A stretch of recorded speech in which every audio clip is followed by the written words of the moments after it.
Afternoon ध्वनि। अब sentiments index wise तो काफी पॉजिटिव है, आप बताइए स्टॉक वाइज सेंटिमेंट्स कैसे हैं? कौन से शेयर्स हैं जो इस वक्त आपके ट्रेडिंग आइडियाज लिस्ट में हैं?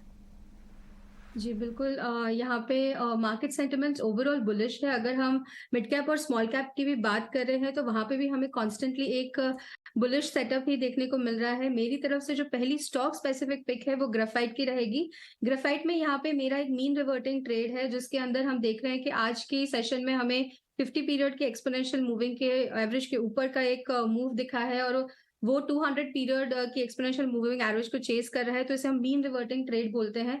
जो करंट लेवल से आपको इसके अंदर एंटर करना है, आपका जो यहाँ पे टारगेट रहेगा, तो आप 340 के टारगेट के लिए इसको प्ले कर सकते हैं। स्टॉप लॉस जो है वो 294 का मेंटेन करना है। दूसरा ट्रेड जो है वो ट्रेंड कंटिन्यूएशन ट्रेड है, जिसके अंदर क्यूमेंस का ट्रेड यहाँ पे आता है। वहां पे हम देख रहे हैं कि ट्रेंड जो वीकलीज पे है वहां से अपवर्ड राइजिंग चैनल जो बनाई हुई है उसी के बॉटम से हम वापस रिवर्ट कर रहे हैं। तो क्यूमेंस में करंट लेवल से आपको बाय करना है। टारगेट इसका जो बनता है, तो फर्स्ट स्विंग हाई जिसका बना था 1700 का, वहां का एक फर्स्ट टारगेट रहेगा, जिसके ऊपर हमें इसके अंदर और पोटेंशियल देखने को मिलेगा। यहाँ पे स्टॉप लॉस जो आपको मेंटेन करना है तो 1565 का करना है। और मेरी तरफ से तीसरी पिक जो रहेगी वो कॉनकॉर की रहेगी। वहां पे भी हमें एक मीन रिवर्टिंग ट्रेड देखने को मिल रहा है। 50 पीरियड के एक्सपोनेंशियल मूविंग एवरेज का हमने सपोर्ट लिया है, जहां से हम वापस ऊपर की तरफ बढ़ रहे हैं। तो इसका जो टारगेट बनता है वो आपको 650 का टारगेट है और स्टॉप लॉस जो है वो 610 का मेंटेन करना है। ओके, तो ग्रेफाइट, कॉनकॉर, ये कुछ आपके स्टॉक्स रहेंगे आज के ट्रेड में, ठीक है ध्वनि? क्या आपने अपने ट्रेडिंग कॉल्स क्यों नहीं बता रहे? हमने पूछे नहीं इसलिए बता नहीं रहे कि कुछ वैसे आप छुपा के रखना चाहते हैं, बताना नहीं चाहते हमको? छुपाना नहीं चाहते। अच्छा, बताना तो सर बताओ। सर प्लीज प्लीज बताओ।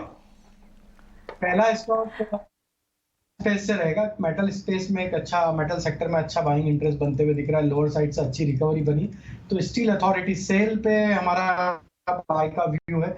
स्टॉक में करेक्शन के बाद देखें तो ऑलमोस्ट 10 से 15 दिन का एक कंसोलिडेशन हुआ नैरो रेंज में, उसका ब्रेकआउट डेली चार्ट पे बनते हुए दिखा। स्टॉक अब अपने 50 डे मूविंग एवरेज के ऊपर भी सस्टेन करते हुए दिख रहा है। तो हमें लगता है जिस तरीके की बाइंग इंटरेस्ट यहाँ पे पूरे मेटल स्पेस में बनी, तो यहाँ पे सेल को बाय किया जा सकता है 82 के स्टॉप लॉस से। अपसाइड का टारगेट 90 रुपीज तक आते हुए दिख सकता है। जो दूसरा स्टॉक बाय करना है वो ऑटोमोबाइल स्पेस से, और उसमें महिंद्रा एंड महिंद्रा पे हमारा फोकस है। स्टॉक में ऑलमोस्ट करेक्शन के बाद 2 से 3 महीने के करेक्शन के बाद स्टॉक एक अच्छे रिकवरी के फेज में वापस आते हुए दिख रहा है। जिस तरीके से स्टॉक में लोअर साइड से रिकवरी बनी, अब स्टॉक ने वापस अपने 50 डे मूविंग एवरेज को रिगेन किया है। हमें लगता है एमएनएम को यहाँ पे बाय किया जा सकता है। अपसाइड के टारगेट जो आ सकते हैं करीब 1290 से 1300 तक के अपसाइड के टारगेट आते हुए दिख सकते हैं। 1210 का स्टॉप लॉस लगाना होगा। वो जो तीसरा स्टॉक हमें यहाँ पे अट्रैक्टिव लग रहा है वो है आईडीएफसी फर्स्ट बैंक। काफी सुबह से ही लाइमलाइट में है स्टॉक। जिस तरीके से स्टॉक ने 62 रुपीज का ब्रेकआउट दिया है आज ओपनिंग के बाद से और सस्टेन कर रहा है, हमें लगता है ये स्टॉक 62 के ऊपर बना रहा है, तो इसका नेक्स्ट टारगेट 68 से 70 रुपीज की तरफ आते हुए दिखेगा। तो आईडीएफसी फर्स्ट बैंक भी बाय किया जा सकता है 62 के स्टॉप लॉस से। रुपए का शेयर था। जब इसके बारे में नंबर्स अच्छे आना शुरू हो गए थे तब भी मैनेजमेंट ने कहा था कि हम नंबर अच्छे ही लेके आएंगे, आप हम पे ट्रस्ट कीजिए। ये ट्रस्ट 14 रुपीज़ पे कर रहा है, लेकिन अभी और चल सकता है। इसलिए हम एक काम करते हैं, राजेश सर की कॉल्स और धोनी की कॉल्स एक साथ ही स्क्रीन पर ले आते हैं। आप अच्छे से नोट कर लीजिए। अगर आपसे मिस हो गई, फोटो खींचनी है फोटो खींच लीजिए। सबसे आसान तरीका तो यही होता है, फोटो खींच के रख लो, 10 मिनट बाद भी जाके देख सकते हो आप। कमिंस इंडिया 1700 का टारगेट, 1565 का स्टॉप लॉस है। राजेश सर कह रहे हैं कि सेल्स प्लस कर सकते हो। दूसरा एम राजेश सर की लिस्ट में है, ध्वनि के भी जरा चेंज करते जाइएगा। एम उनकी कॉल लिस्ट में है, उसमें आपको टिकेगा 1200 प्लस तक का टारगेट है।